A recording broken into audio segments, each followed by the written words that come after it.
Hello, this is my placement presentation. So for term 1 of my placement, I was at City Hospice in Cardiff, and for term 2, I was at Hospice of the Valleys in Ebervale. City Hospice is based in Whitchurch. They provide care for families and patients all across Cardiff. They receive these through referrals from the GP, from the hospitals, and will help patients with all sorts of life-limiting conditions.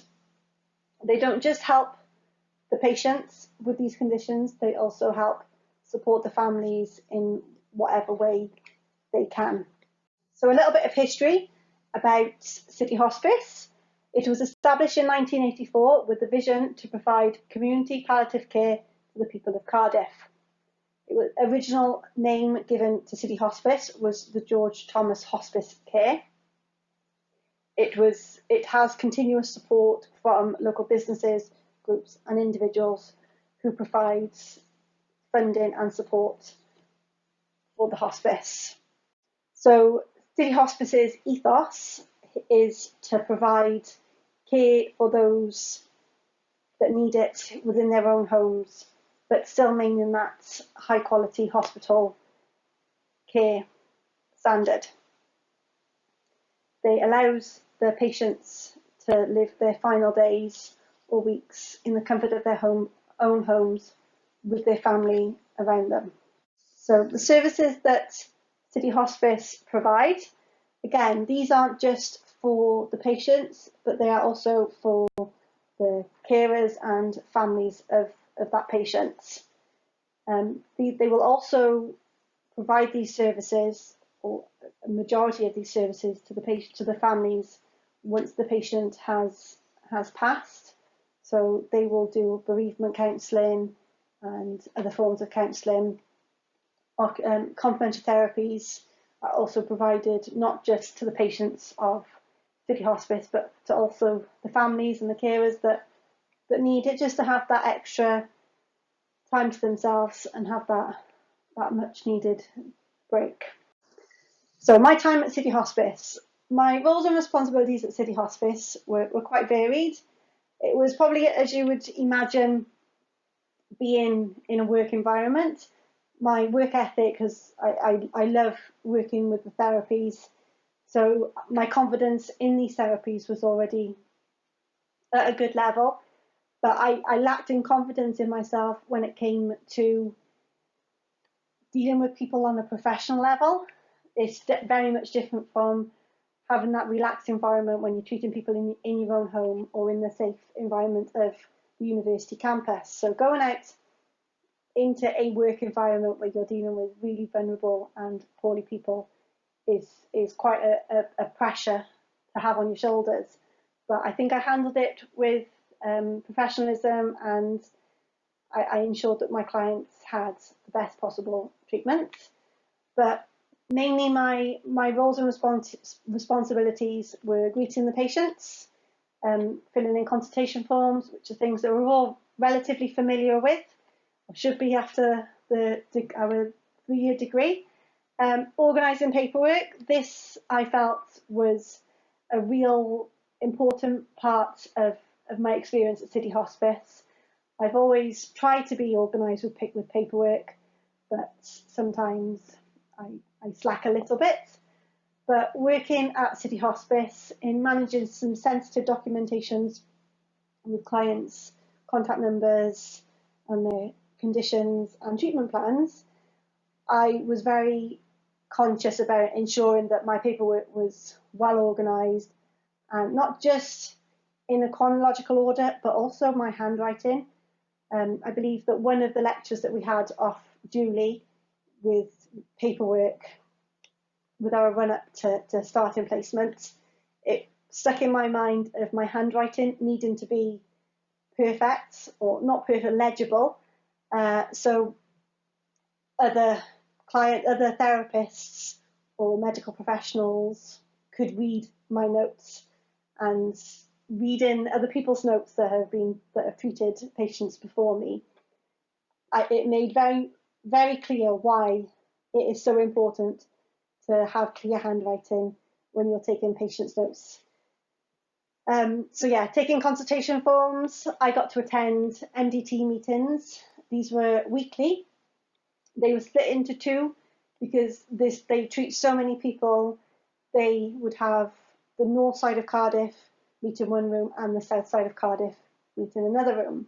So this was a great opportunity to get to socialise and mingle with the other professionals, so the nurses, the consultants, the physiotherapists, the occupational therapists, the welfare officers, everybody that has contact with a patient at City Hospice would attend these meetings. I was able to get to have a bigger picture of each patient. They would do a run through of anybody that had passed, any new patients that were joining, and any new referrals to each person. They were long meetings, but they were very beneficial from a professional point of view. And it also, as a complementary therapist, makes you feel very much a part of that team, that they do take what we do as complementary therapists just as important as a patient seeing the consultant or the nurse or a bereavement counsellor. So again, other responsibilities were giving treatments, so reflexology, massage and aromatherapy. And I got to talk to other medical professionals about the patients, which was, I think, quite eye-opening for me, that or quite nice for me that I was able to be on the same or similar level to the consultants and the nurses, and be able to understand some of the terminologies that they were using, and them appreciate what I do as a therapist in helping their patients.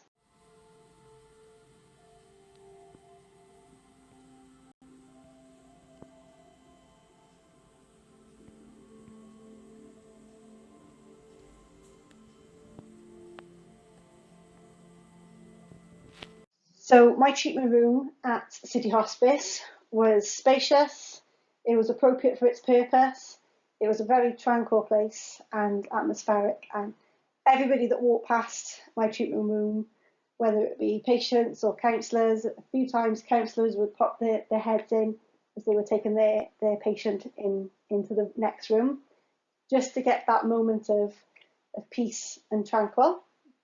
So I'm just going to play a video of my treatment room.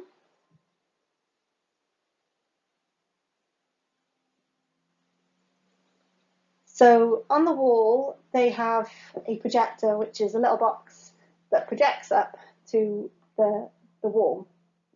It has many different settings, so it has the underwater sea one, it has over mountains, just lots of tranquil places, and the music comes to it, which was really atmospheric for the patients, and they really enjoyed just sitting back and just pretending they were somewhere exotic.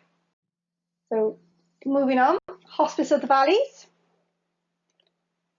This is based in Ebbw Vale, and it's very different from City Hospice when I approached it. With City Hospice, as you drive up to it, you can clearly see that it's a hospice, and it's very welcoming and open, and it's the only building nearby. Whereas Hospice of the Valleys, I got a little bit confused when I pulled up, because it's in the middle of an industrial estate and there's lots of other things going on around it, and it was just a little bit, I'm not quite sure where I gotta go. The doors can be a little bit confusing, but inside it's totally amazing. They provide just the same support as any other hospice. I can't take credit for this picture, sadly, because this picture was taken by Laura, but I thought it was a truly beautiful picture with the lovely Welsh mountains in the background. So a little bit of background about Hospice of the Valleys. It was originally known as Hospice of the Marches and was started by an organisation in Hereford in 1985 by Dr. Richard Lamerton. And who is a renowned palliative care consultant. They treat people from 18 up, and they provide palliative care for over 13,000 patients across the valley. So their mission statements are similar to city hospices. They aim to provide professional, medical, hospice quality care to patients in their own home. They want patients to be able to live those final weeks or days in the comfort of their own home with their family and supporting them around them. So their mission is to provide free, high quality care in their own homes for the patients who are suffering from life-threatening conditions. They want to provide the support for not just the patient, but for the families. And they do this from the point of diagnosis, through treatment, and then through into terminal care and bereavement. Their vision is that everyone suffering from pain or anxiety of a life-threatening illness should have access to a unique brand of free quality of care, which is supported by the Hospice of the Valleys. So again, like I said, the care that they provide isn't just for the family, the patients, it is also for their carers and their families. So they provide family support. This will be through financial aid, advice, communication. If they need somebody to advocate for them, talking to a doctor in the hospital and somebody doesn't quite understand what's going on or what to understand, they will provide somebody, or they will send somebody in with that family to communicate and then verbalise what the families need, or what the families want, what's best for the patients in question.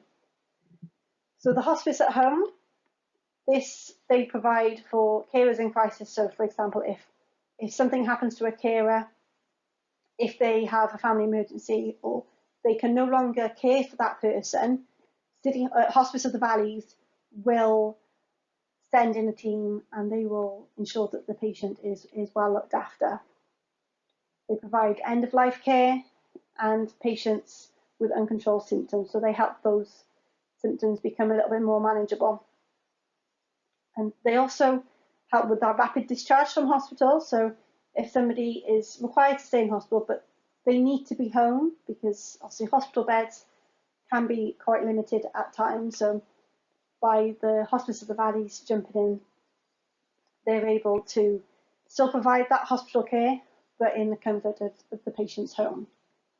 With the befriending service, these are volunteers of the hospice who will just offer to spend some time with the patient. They often just become their companions, so they'll go shopping with them, or they'll go and have a cup of coffee with them, just sit and have a catch up and check in with them, making sure that everybody is okay. With the bereavement, they provide the support for families after a patient has passed on. They also do small groups of talking therapies. So I was fortunate to sit in on one or two of them during my time at Hospice of the Valleys, where they'll have the specialist bereavement counsellor on hand who will deliver a bit of a presentation, a bit of a talk about what it's okay to feel about with losing somebody, what you expect to feel, and everything is okay. So this was quite beneficial for me to sit in and just to listen to, really, and then listen to the groups talk and share their experiences, and often spread happy memories of their loved ones. So the support that Hospice of the Valleys they provide medical. This is in the form of palliative care and is overseen by a specialist consultant. Nursing, the dementia services, which they provide a day centre on Thursdays and Cariad. Family support, social worker and welfare workers, these will go in and help families to fill in any paperwork. So if they need any like disability living allowance or housing benefits, the welfare officer will ensure that that person has a voice, and their paperwork will be filled in. Obviously, therapies such as complementary therapies and physiotherapies, and as I said before, bereavement counselling. So my experience at Hospice of the Valleys and my roles and responsibilities were greeting patients, which by now I was very confident with, from greeting patients both at City Hospice and Evening Clinic, taking consultation forms, attending those weekly MDT meetings. Again, these were very similar to the MDT meetings in City Hospice, and they are a great way to touch base with other therapists, other practitioners, just to understand a little bit more about the patients and so the other services that the hospice provide. I also had the great opportunity to treat some patients in their own homes.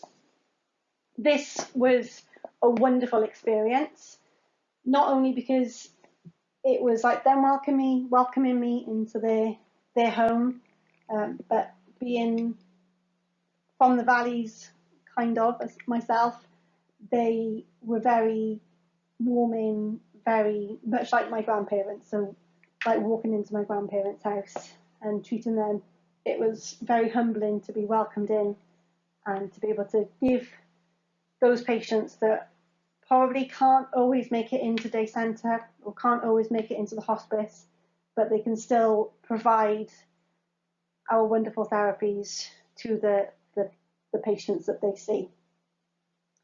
I also got to treat patients and carers and family members during the day centres on a Thursday.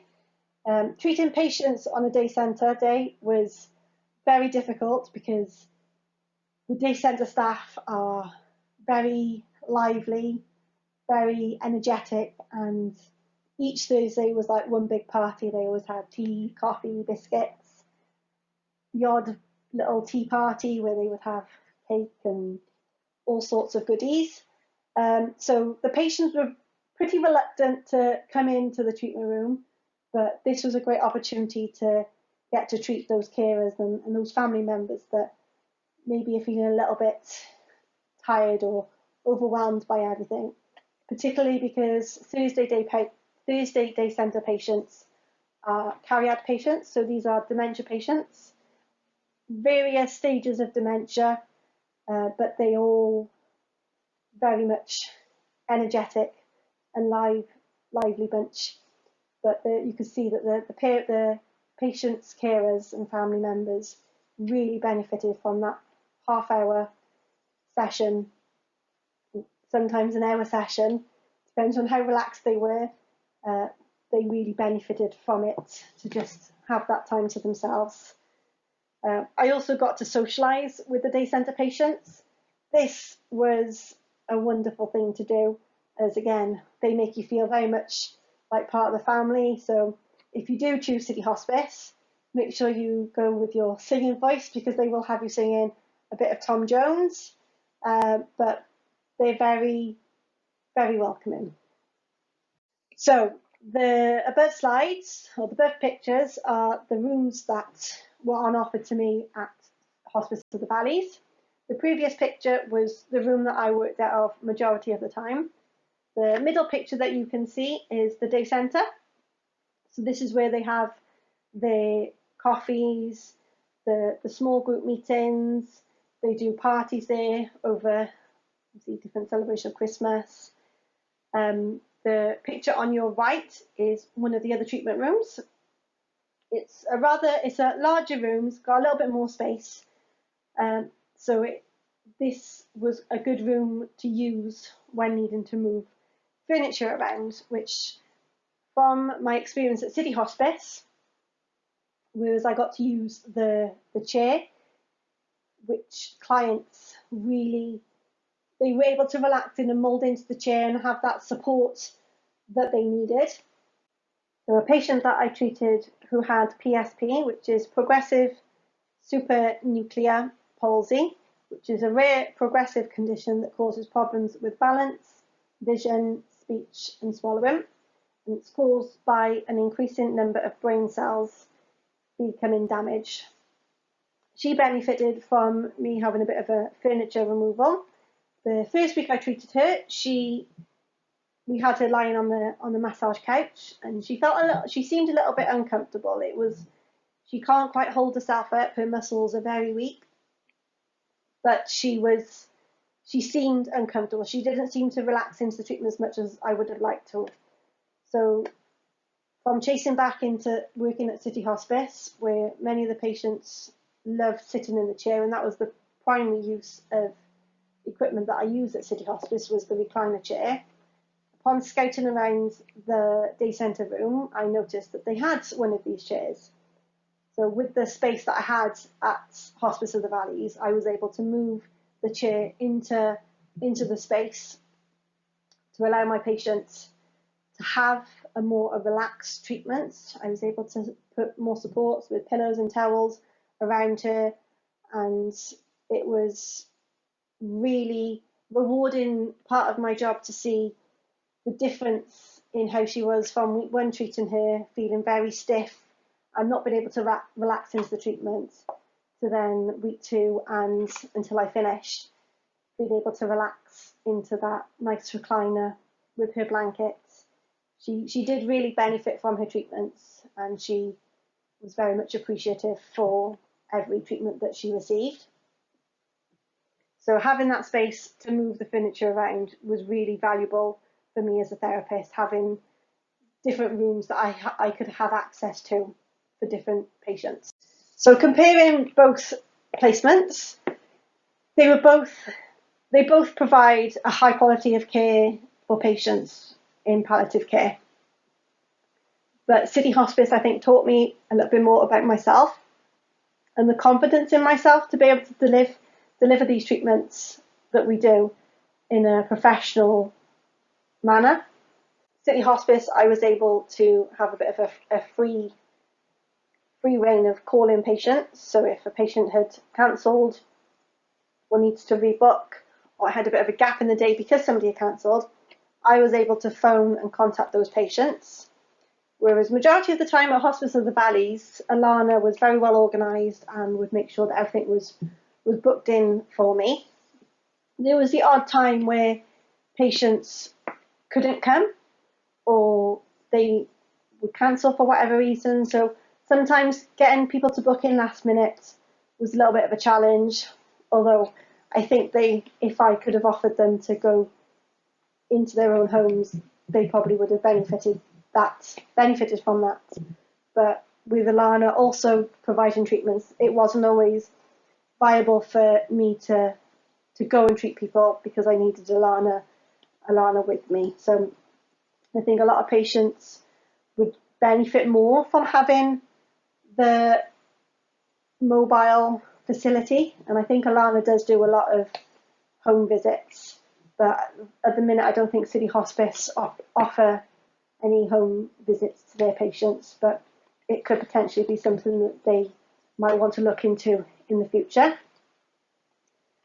For both of them, I really understood the importance of A&P and pathophysiology modules, but just from reading notes, not just from other therapists, but other professionals, just having that understanding of the different abbreviations that they use or what a condition can do to somebody really helps set you apart from other therapists. City Hospice, I didn't have a wide access to the medical records, but the extensive notes that I had from previous therapists, or filling in the consultation form for a new patient, I was able to pull on off other people to get their information or to ask for their advice. Whereas Hospice of the Valleys, I was from day one shown where the records room is and how they're all organised. So I was able to read up about a patient. If there was a condition, for example, the PSP lady that I treated, I had never heard of that condition before. So I was able to go and have a look at her full Hospice of the Valleys medical records from point of referral, and then all of her diagnosis letters from the hospital, her treatment plans from the hospital, any surgeries that she's had along the way. So that allowed me to paint a bigger picture of the things that she has gone through, which I think allowed me to provide a better care plan and a better treatment plan for her, because I had that deep understanding and deep knowledge of what she's been through, and she does really enjoy having her reflexology. And if she would move mountains, or her husband rather would move mountains to get her to have her treatments. So also both hospices helped me realise my own resilience in myself, and particularly when needing to ask for support. There was times in both hospices where something had happened and maybe I didn't quite know how to handle it or how to focus my thoughts, but by able to talk to other professionals, so with Hospice of the Valleys, I was able to talk to Alana and Alice and any other nursing staff, counsellors. Same as City Hospice, I was able to talk to the counsellors or the consultants or the nurses about anything that had happened in a treatment that maybe I was a little bit worried about, which meant that those things were able to be handled quickly and efficiently, although majority of the time it was me understanding myself and knowing how to deal with a certain situation. For example, City Hospice, there was a lady that was grieving quite badly. She had lost a couple of people in a short space of time, and she was very emotional, and upon having her treatment with me, she opened up quite extensively, which as a complementary therapist, I felt I wasn't quite equipped to deal with that. So I was able to just support her as best I could from a complementary therapist point of view. But I also said that I would be able to speak to the counsellor just to see if they were able to provide her with a little bit more support. Not only that, the counsellor was able to provide me with the support in just helping me with some phrases that I could use in understanding the patients. So that patient really benefited from those extra counselling sessions that I was able to refer on to. So with my reflection for my placements at both City Hospice and Hospice of the Valleys, I thoroughly enjoyed both of them. They both really opened my eyes for the care and support and empathy that everybody working in the hospice environment has. Although I think I kind of enjoyed Hospice of the Valleys just a little bit more, but they have both very different approaches in what they do, whether that's because one is very much city-based and the other one is valleys. I think Hospice of the Valleys provides quite a large area of the valleys, and obviously it's all twisty, turny and mountain roads, but they both focus on their patients and their families and providing the best possible support and care for those individuals. So that's the end of my presentation. Thank you very much for watching and listening. I hope to see you all very soon, and I hope you all take care. Bye.